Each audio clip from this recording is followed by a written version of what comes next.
All right, well today, hello Facebook friends, and good morning everybody. Good morning. Good morning. Today my message is titled, Defining Your Divine Purpose. But 2 weeks ago I challenged you with Reverend Ed Wing's 21-day challenge, and I know that some of you are taking the class and you had that challenge in your class too, and you got to choose whether you wanted to do it or not. But the challenge was to not say anything negative or anything criticizing, complaining, or anything for 21 days. Now, I don't know how well you guys did or not, and I don't know how many of you had to start over a couple times, but, you know, the calendar was blank so that you could do that. It didn't have exact days on it. But it can be difficult to live in our spiritual perspective if we stay in our heads. But it can be easy if we stay in our hearts. But how many of you think you're a spiritual being or spiritual person? Yeah, and how many of you live every single day of your life from that spiritualness that you claim? I don't see the hands going up quite so quick. But if you feel like you're not living that every day, let me know, because I'll pray extra for you and I'll send you some extra love every Tuesday at prayer time. Yeah, okay. But the thing is that when we look at when we look at spiritual prosperity, we have to ask ourselves, what is our part to play in securing our abundance of spiritual nourishment? What do you think your part to play is? Well, your part to play is actually everything. It has to do with everything. And it doesn't matter if Reverend Warren and I bring what you need or don't need. We're not here to mix up a special little formula for each and every one of you that's going to spiritually feed and nourish your little bodies. No. It's up to you to bring everything that you need, everything that you desire, and open up to receiving whatever it is that you need. But the law of prosperity works by giving and receiving. So what is it that you're giving? What is it that you're putting into this spiritual journey that is actually serving someone else? Or are you always just sitting back wanting somebody to just nurse you and hold your hand along the way? Because if you're not participating and giving everything from within yourself, then you're not going to grow spiritually. You're going to stay stagnant and stale and be miserable. And that's not spiritual prosperity. You know, we've had some things happen, and I'm not pointing fingers or anything. But the thing is that this is our sacred home. This is our church. This is our special ministry that we call unity, and we say we accept all people and love all people. But if we want to grow through the law of prosperity, then we have to watch what's coming out of our mouth. We cannot leave this room and go out in the foyer and start saying anything about anybody. Think about it. We have some new people here today, and I hope that you get on fire as much as I did my first time at Unity. Because when I went to Unity the first time, I knew this was the truth that I wanted to hear. The truth that turned my soul into a new and open experience. The truth that brought me some peace of mind, and I said, gosh, since I was real little, this is what I knew in my heart to be truth. And these people are my people. I want to live from that truth, and I want to grow. Did I instantly change to where I didn't criticize or complain? No, but it's a work in progress. And if you go into that place of knowing that that is how you have to live to be able to live in the law of prosperity or spiritual growth, then your whole life will change. But it does no good to come in here and whether or not you want to believe you're going to learn something or not, or hear something or not, it does no good to come in here with that negative attitude. It does no good to go out there in the foyer and start complaining about how long the service lasted, or how long, who said what, or that's just not tripping my trigger. If it's not, I'm sorry. Go somewhere else. We'll free you from whatever you feel like you're tied here. But we want people to feel on fire. I put a lot of energy into my talks, and I want you guys to feel that energy. And the way we do it is by being open and receptive to that spiritual growth that we all long for deep in our souls. Every moment of the day, I think, gosh, what can I do next that's going to set my soul on fire? What can I do next that is going to help me? And guess where you go to find that? You go within, and you find what you can give, what you can do, what you can be. You know, we have been given everything. And yet, when we complain or live in lack, because when you complain or criticize or live from those places, you are living in lack. You are seeing less than the Spirit of God moving in and through you. When we complain or live in lack, we are not only robbing ourselves of spiritual growth, of spiritual prosperity, but we are also tainting the waters for others. This is mud coming out into a beautiful body of water. And that's what it is. That's exactly what it is. And, you know, when you come in here, and maybe it's even just the song, one of the songs we sing. Maybe it's the idea of the meditation that speaks to your soul. It doesn't have to be our messages. But whatever it is, if it's speaking to your soul, take that energy out into the foyer and embrace each other in the love and the abundance that this church has been created in. That's where we want to be. So if you are rolling into that negative experience, please, before whatever you are thinking, before you enter this church, stop. Just stop. And release any negative thoughts before you enter this space. Let the energy of Unity East be as pure, warm, and beautiful, just like it has been created for you to be in. Right? Yes. Yes, and we want to keep it that way. You know, throughout the week when we're here, we have people sometimes just stop in and ask what this is. I mean, some people don't even know it's a church. And the minute we walk into this room, they say, wow, the energy's really good in here. We want to keep that energy good, don't we? Yes. Yes, and we want to keep growing spiritually. And that's how we grow. It's not about how many people are sitting in the seats. It's how you are opening up your own consciousness to receiving whatever it is you need to receive. But it does take giving. It does take giving. And when we allow that portal to open up, when we actually come from that place and have erased that negative thoughts and ideas from our heads, that gossiping, that complaining, that other stuff that we claim not to be, that's when we start finding our divine purpose. That's when we can find our divine purpose. And it is in serving others. And I'm going to talk some more about that. Excuse me. God bless you. Have you ever asked yourself, what is your divine purpose? I know a lot of people say, oh, I don't know what my purpose is. You know, there's a Steve Martin movie that said he had a special purpose. We all have a special purpose. It's a divine purpose. And we have to figure out what it is. Because, you know, see, just like this message, God led me to sharing this message. And that's part of my divine purpose, is to bring messages to you guys. And, you know, I find a lot of little things along the way that lead me to creating that message. And one of the things was a friend of mine posted a thing on Facebook. She was reading this book, and I ended up ordering the book. But the book is got a few little gems in it, but most of it, no, I wouldn't read. But this quote I really liked. And the book was from Perfectly Yourself, Discovering God's Dream for You. And I thought, oh, isn't that funny? She's reading this book on trying to find her divine purpose. And here I am doing a message on divine purpose, and she lives in Wichita, Kansas. So you never know how you're going to connect spiritually when you're open and you're receptive to things. But what I did first is I looked at that perfectly yourself.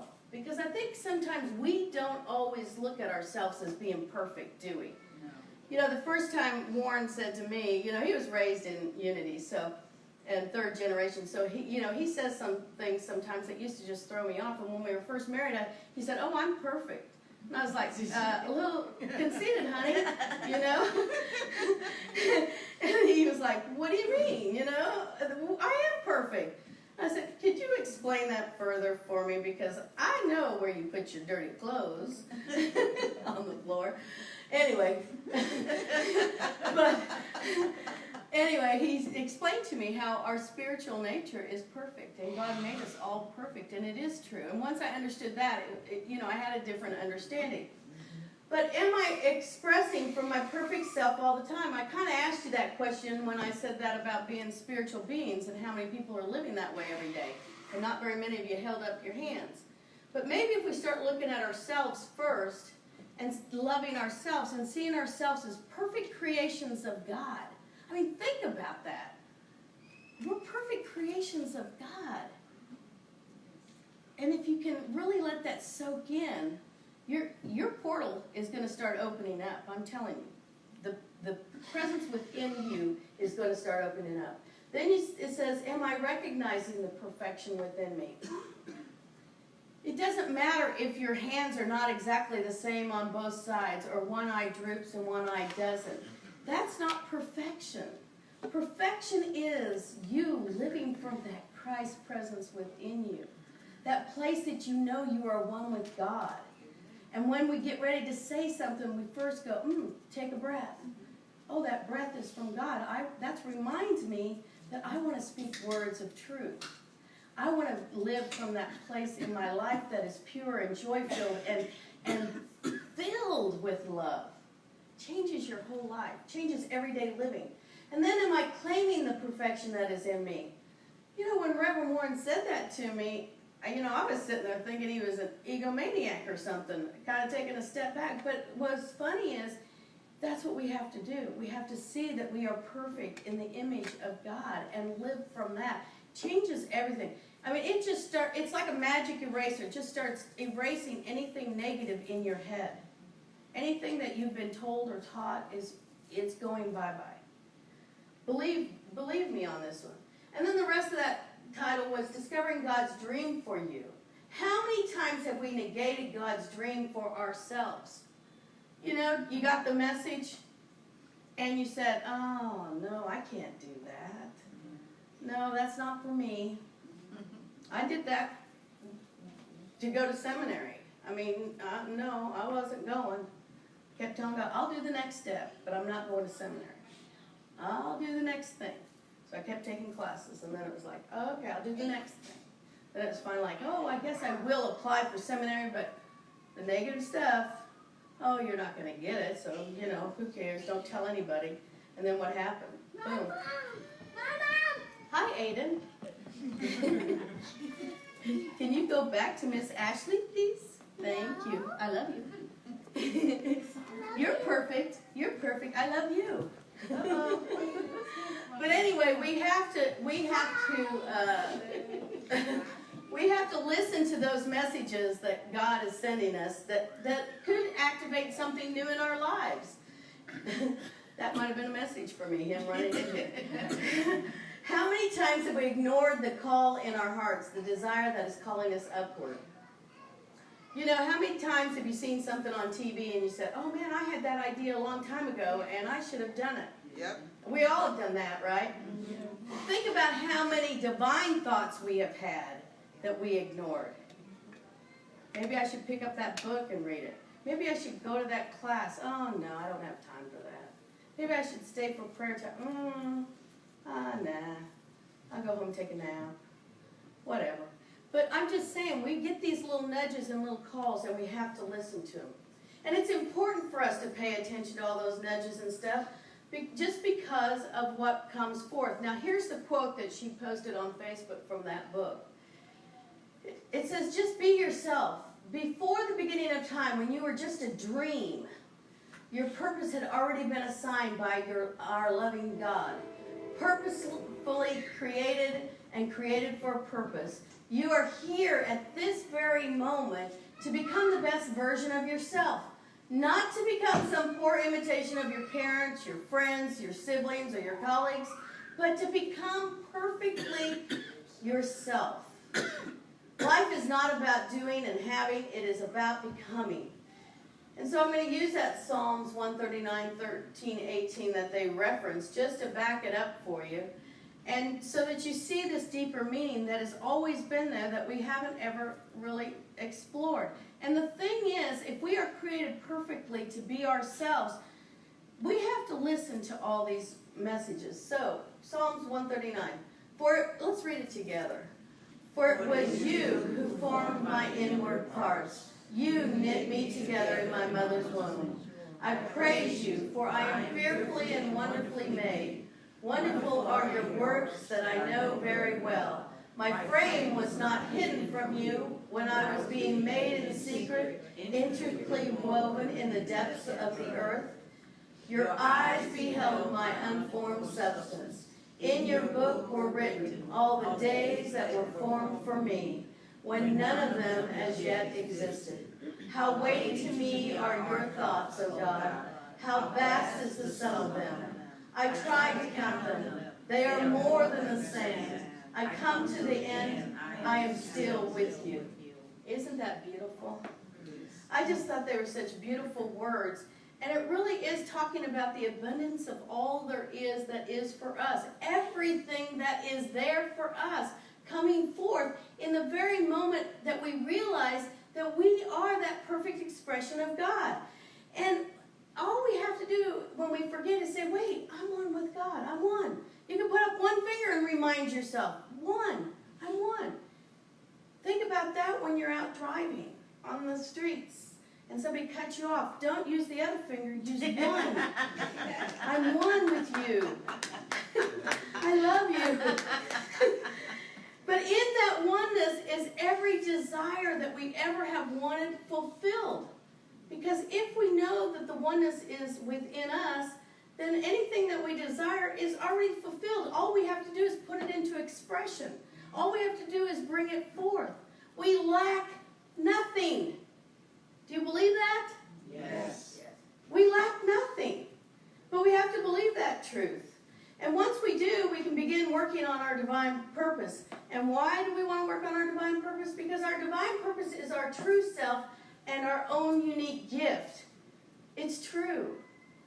Each of us have a divine purpose within us that we might not even know why we have it within us or how to express it. But once we, turn the key to know that that is what we are supposed to do, it makes a big difference. It makes a huge difference.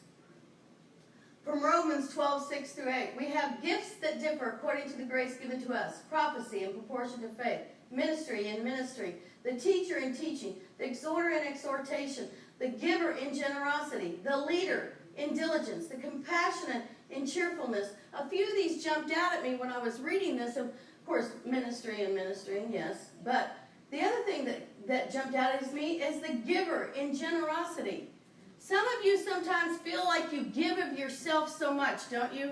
You feel like you give, and nobody's giving back. But maybe that's your divine purpose, is to be the giver. How many of you want to receive? Because in my meditation last week, I told you, this is giving, this is receiving. So you have to put your hands in the right formation to let your brain know, hey, I can let go and I can give and I can receive. And if you want to be a giver, great. Maybe that's your divine purpose. But know that with everything that you give, you have to be willing to receive what you need back. And you can only be doing that if you're in the flow of the law of prosperity. Only if you're in that place. But once we realize our gifts, then we can excel in those and learn more about those and share more. Your life purpose is the key that unlocks God's greatness inside of you. Let that soak in. Your life purpose is the key that unlocks God's greatness inside of you. Do you want to unlock God in your life? Do you want to realize every second of the day that God is right there with you? Yes. Do you want to experience that in every breath you take? Yes. Yes. Well, then we have to just turn that key. Just say, hey, I'm one. I'm one with God. Right? Say it with me. I'm one with God. But if you cannot recognize God's greatness inside of you, you cannot move forward in life. You will stay back and watch everybody else have a good time. It's like sitting in a corner at a party. or being in timeout when everybody else is having fun. You know, we set some plans, we set some goals, and we want to move forward. But if we're not moving forward from that divine purpose, from that divine principle within us, then we will not actually go on the right path.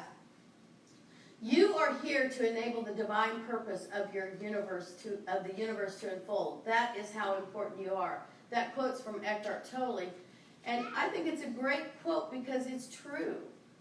One of our divine purposes is just to be here and to express God. And God is good. Good, yes. God is good. God is love, too. God is all those great things that we want in our lives. And if we are to express that, then we have to be the ones turning the key, don't we? Yes. All right. If you don't start using those gifts, you'll start losing out. You will be sorry that you did not become part of the whole. And I know that I've said that you're uniquely your own person, but in the oneness, we are all whole. We are all together. We are all in the same consciousness. So any negative thing that is said comes back to all of us. Anything that we hold against somebody else or think or any thought is going to come back to us too. It's going to come back to every single person here that's holding that. That's another reason why we have to stop and just leave the negativity out somewhere. Dump it in the garbage. Whatever you have to do to physically release yourself from any of those thoughts.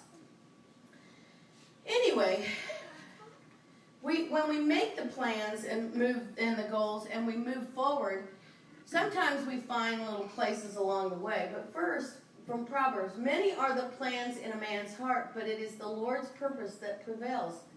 It is that divine purpose that will come through every time. How many times have you done something, planned something, set a goal, and it just went amok?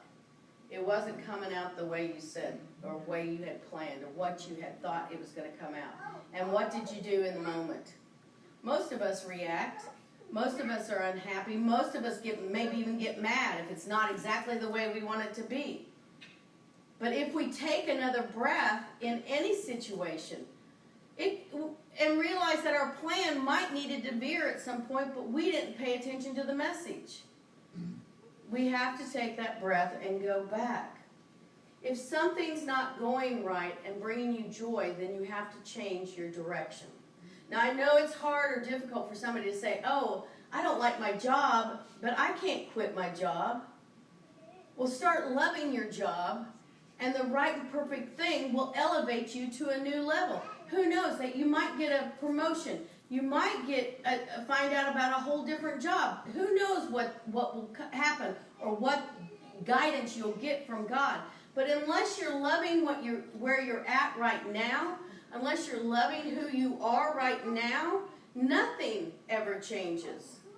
And the people that are sitting there negative are going to be negative. Negative begets negative, doesn't it? No. Yeah, and who has the choice to change that? We do. We can change it and move it into a positive realm. Make it better than it is. And once we do that, we start finding how easy it is to align with truth. Edwin Gaines, I love her, you know. She says it's not enough, though, to just listen to God. That it's not enough.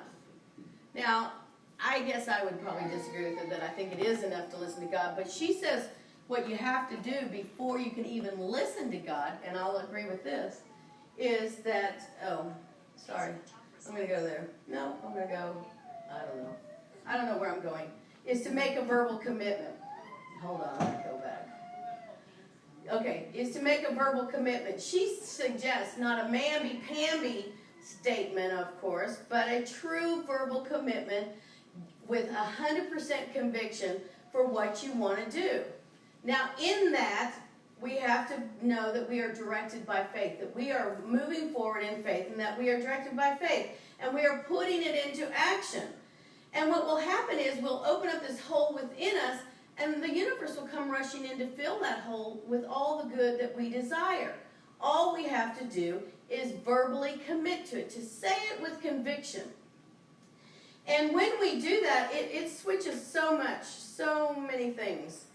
And our whole life will change. And something is weird here, but that's okay. I'll figure it out. Of course, with every plan, we have to listen for guidance. It can come from our intuition and inner sense of knowing. It can come from outside signals or signs for us to veer a different direction. And sometimes it can come from a complete roadblock. You know, we can get stopped in our tracks. That's what I'm talking about, though. If you're moving from that divine purpose, if any one of these things happen, you'll be flexible enough to move with it. You won't get mad or sad or disappointed or discouraged. You will go, oh, this is the way you wanted me to go. I don't care if you've had it written down. You will veer the way you need to veer. You will follow that divine purpose for your highest good.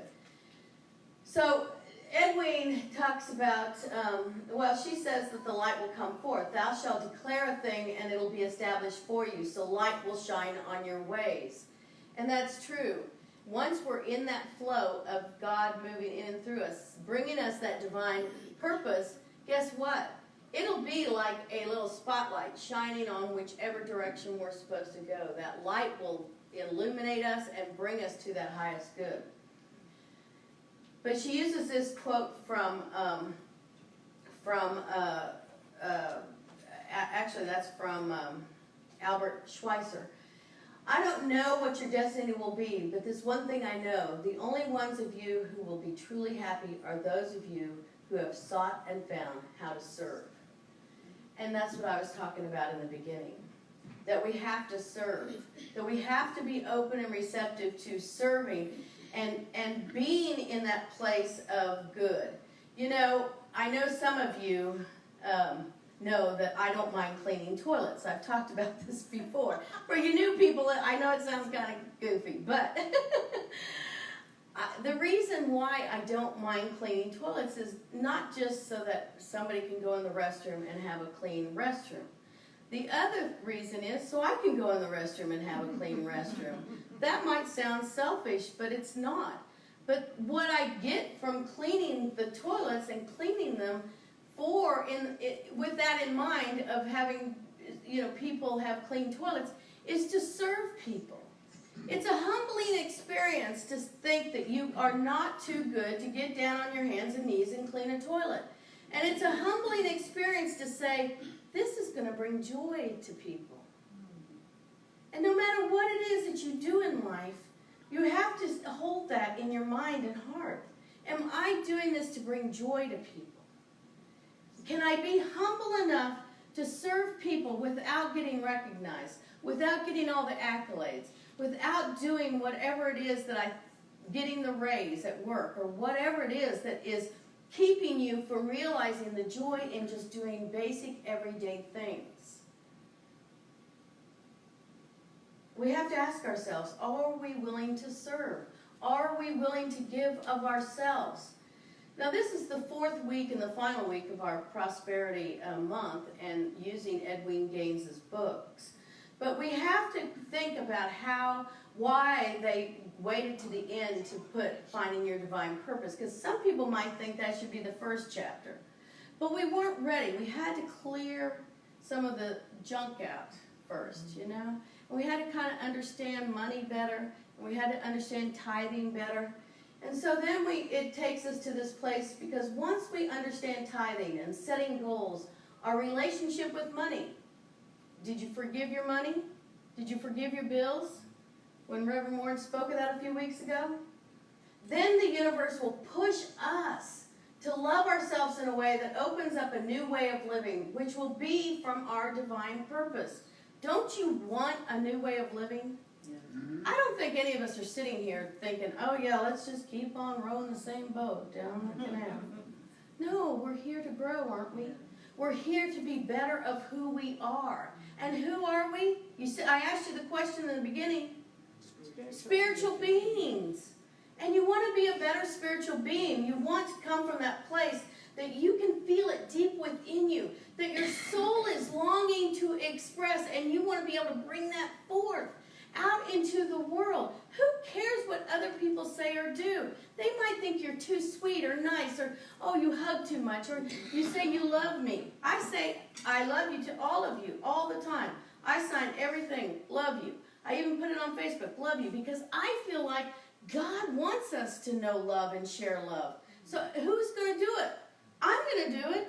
I don't know if anybody else is going to do it, but I'm going to do it because I think it's important for us to know that. And I think that's where we're at on this journey. We have to open up all that we want and open up that space in our soul. And the thing is, it's a transformation. It's a transformation that is so beautiful. And it can happen every second of the day. And it enlivens you. It just turns you on. I hold for each of you a prayer that your transformation is grounded in spirituality and filled with love of self and for the world. That's what I'm holding. And God wants us to have everything we desire. God wants us to give us everything that we desire. Everything. Not just some of the things, but everything. And everything in our abundant world is ours. And once we realize that, that's true prosperity. When we can say, I lack nothing. I have everything. Some people are going to think you're crazy. But you do have everything you need. You made it here today with everything that you needed to get here. It's a beautiful thing. And good thing is, next month we're going to be focusing the whole month on gratitude and thanksgiving. And I'll tell you what, we're at that place. We've spent this whole month discovering prosperity and the abundance of all there is. Now we're going to give thanks for it all. And once we start doing that, it's going to be huge. So I invite you not to stop with this book. Don't stop with this book. If you haven't purchased one, buy one. Or go online and get the ebook or whatever. But the thing is, there's so much rich in there. I've done this book study, I don't know how many times. And this time when I read it, it was amazing some of the things I picked out that I hadn't thought I had even picked out before. So I invite you to keep using the book and continue to use it as a tool to help you define your divine purpose. Thank you for being here today. God bless you all.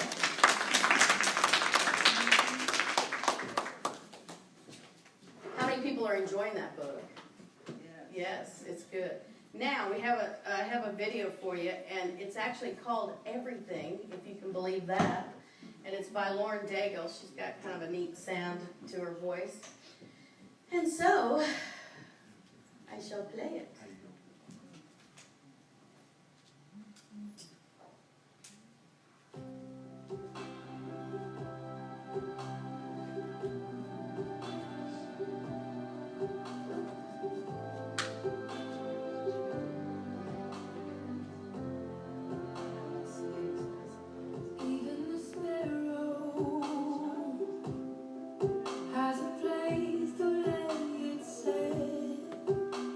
So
look at a prayer shawl, we're going to do a special blessing here for her.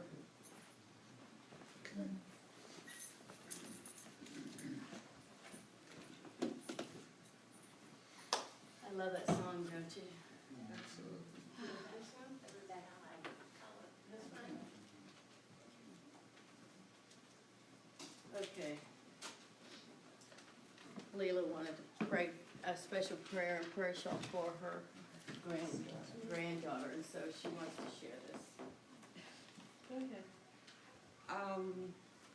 My 28-year-old granddaughter is going through sort of a dilemma, and I hadn't heard from her in a couple of days, which is unusual. And she's been trying to get a promotion in her job to manager of her department. She works in Dollar Tree. She's been there for a while. And she's been trying to get a promotion to manage the store. But she works 2 full-time jobs. She sleeps on 3 hours. She can't think, she can't concentrate. And therefore, she can't pass the test to get this job. And so it's just like going around and around in a circle for her, and it's giving her suicidal tendencies. And so I would really like everybody to pray for her and help her find a way out of this dilemma that she's facing right now in her life. Well, just like we just heard the song, God gives us everything, so we're just going to hold that for her. And what's her name? Aisha Goodrich. Aisha. That's a neat name. Everybody take your love and your blessings, and let's bless this prayer shawl. And let's just really hold the idea that this is a place of safety and security for her, and that she will feel our love through this shawl. God's grace and love is in this shawl. See it as God's energy, warming, comforting, enfolding, and embracing you. We see this mantle as a safe haven, a sacred place of security and well-being, sustaining and embracing you in good times as well as difficult ones. As you receive this wrap, know that through the oneness of God, you are cradled in faith, kept in joy, graced with peace, and wrapped in love. And so it is. Amen. There you go, Leela. Thank you. You're welcome, sweetie. All right. It's time for our giving and receiving. And in that idea of prosperity and all that there is, we have a kiosk out there by the office too if you need to use a debit card or credit card.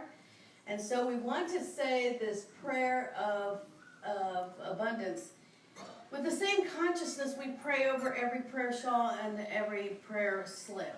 So together, we say, divine love flowing through me blesses and multiplies all that I have, all that I give, and all that I receive, and I am grateful. Amen. And we sing. Yeah. God is my source. God is my power. God gives me everything I need. So I give thanks for all my blessings. God gives me everything I need. God is my source. God is my power.